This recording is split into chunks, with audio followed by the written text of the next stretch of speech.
날마다 쓰는 나의 신앙일기 TV 데일리 큐티 나무향기입니다. 오늘은 10월 17일 월요일입니다. 오늘 함께 큐티할 성경 본문은 사도행전 10장 9절에서 16절입니다. 이튿날 그들이 길을 가다가 그 성에 가까이 갔을 그때 베드로가 기도하려고 지붕에 올라가니 그 시각은 제6시더라.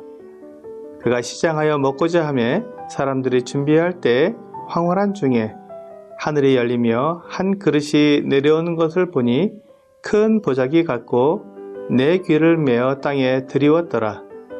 그 안에는 땅에 있는 각종 네 발 가진 짐승과 기는 것과 공중에 나는 것들이 있더라. 또 소리가 있으되 베드로야 일어나 잡아 먹어라 하거늘 베드로가 이르되 주여 그럴 수 없나이다. 속되고 깨끗하지 아니한 것을 내가 결코 먹지 아니하였나이다 한데 또 두 번째 소리가 있으되 하나님께서 깨끗하게 하신 것을 내가 속되다 하지 말라 하더라. 이런 일이 3번 있은 후 그 그릇이 곧 하늘로 올려져 가니라. 하나님께서 이방인 전도의 문을 여시기 위해 앞에서는 그 대상을 택하셨습니다. 그는 유대인들이 인정할 만한 경건한 삶을 살고 있었던 이탈리아 부대의 백부장 고넬료였습니다. 하나님의 정교한 계획은 이제 누구를 통해 이방인 전도의 문을 열 것인지 선택해야 했습니다. 하나님은 베드로를 선택하셨습니다. 예루살렘에서도 베드로를 통해 복음을 전하게 하셨습니다. 그리고 사마리아 전도의 문은 빌립이 열었지만 사마리아 성도들에게 안수를 해서 성령을 받게 한 사람이 베드로였습니다. 그리고 이제 마지막으로 베드로를 통해 이방인 전도의 문을 여시기로 계획한 것입니다. 베드로를 통해서 이방인 전도의 문을 열기 위해서는 그를 준비시킬 필요가 있었습니다. 그래서 고넬료가 보낸 사람들이 요파 근처에 왔을 때 하나님께서 베드로에게 환상을 보이셨습니다. 그 환상은 부정한 동물에 관한 것이었습니다. 이스라엘 사람들에게는 먹을 수 있는 동물과 먹어서는 안 되는 동물들이 있었습니다. 하나님은 이스라엘 사람들을 주의 나라와 구별된 삶을 살게 하기 위해서 먹는 음식에도 엄격한 구분을 갖게 하셨습니다.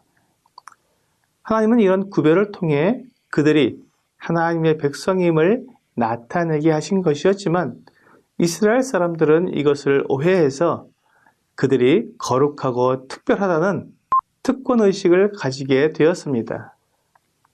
이런 특권의식은 매우 위험한 것입니다.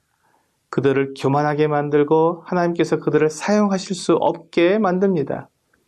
그래서 하나님께서 베드로가 이런 교만을 버리고 하나님의 계획에 따라 순종하며 이방인 전도의 문을 열 수 있도록 부정한 동물을 잡아먹으라고 말씀하셨습니다.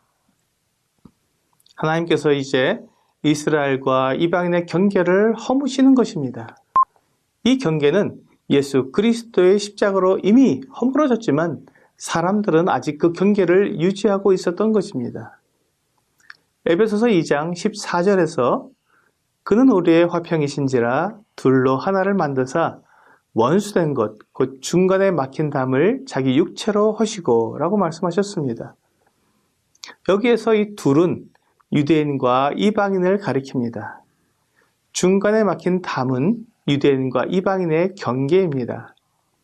이것은 성전뜰에 가면 볼 수 있는 이방인의 뜰과 성전뜰 사이에 있는 담입니다. 이방인이 이 경계의 담을 넘어가면 죽임을 당하게 됩니다. 유대인과 이방인을 하나로 만들 수 없었던 이 담이 예수 그리스도의 십자가로 허물어지고 이제 유대인과 이방인이 하나가 될 수 있게 되었습니다. 하나님은 베드로에게 이것을 알게 하고 싶으셨습니다. 베드로가 결코 먹을 수 없었던 그 부정한 동물들을 하나님이 깨끗게 하셨다고 말씀해 주셨습니다. 이방인들을 부정하다고 여겨서 함께할 수 없었지만 하나님께서 예수 그리스도의 피로 깨끗하게 하신 것입니다. 유대인들이 하나님 앞에서 깨끗하게 될 수 있는 이유가 무엇입니까? 그들은 무엇으로 죄에서 구원을 받게 됩니까? 그들이 율법을 지켜서 구원받을 수 있습니까?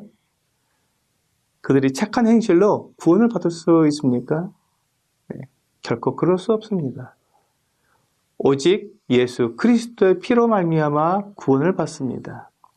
그렇다면 이방인들은 무엇으로 구원을 받습니까? 이방인들이 회개하고 율법을 지킴으로 구원을 받습니까? 그들이 구제를 하고 선행을 해서 구원을 받습니까? 그럴 수 없습니다.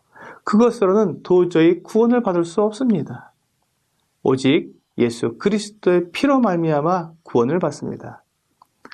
하나님이 준비하신 완전한 제물이신 예수 그리스도의 피가 하나님과 유대인, 하나님과 이방인을 화목하게 하고 구원을 얻게 하셨습니다.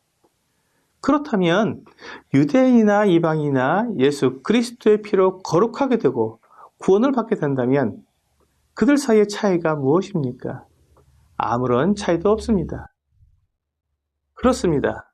그래서 유대인과 이방인이 하나가 될 수 있는 것입니다. 하나님 앞에서 자기 육체를 자랑할 사람은 아무도 없습니다. 그러므로 아무도 교만할 수 없고 아무도 하나님의 계획을 반대할 수 없습니다. 하나님께서 이방인을 구원하시려는 계획은 이렇게 준비되고 있는 것입니다. 오늘의 적용 질문을 보겠습니다. 나는 사람들을 구원하시려는 하나님의 계획에 대해 알고 있습니까? 하나님의 구원 계획은 사람의 계획이 아닙니다. 사람들이 생각하는 것처럼 제사를 드리고 많은 예물을 드리고 자기를 괴롭게 하며 헌금과 열심과 봉사를 통해 구원받을 수 있다고 생각하는 것은 하나님의 계획과 아무런 관계가 없습니다. 하나님의 구원 계획은 하나님의 아들 예수 그리스도께서 우리를 위해 대신 죽으심으로 우리의 죄를 용서하시고 그것을 믿는 사람들을 의롭다고 칭해 주시는 것을 말합니다. 이 놀라운 하나님의 구원 계획을 깨닫고 예수 그리스도를 믿어 구원 얻는 여러분이 되시기를 기도합니다. TV 데일리 큐티 나무의 향기는 성경을 읽고 날마다 나의 신앙일기를 쓰면서 믿음이 성장하도록 돕는 큐티 시간입니다.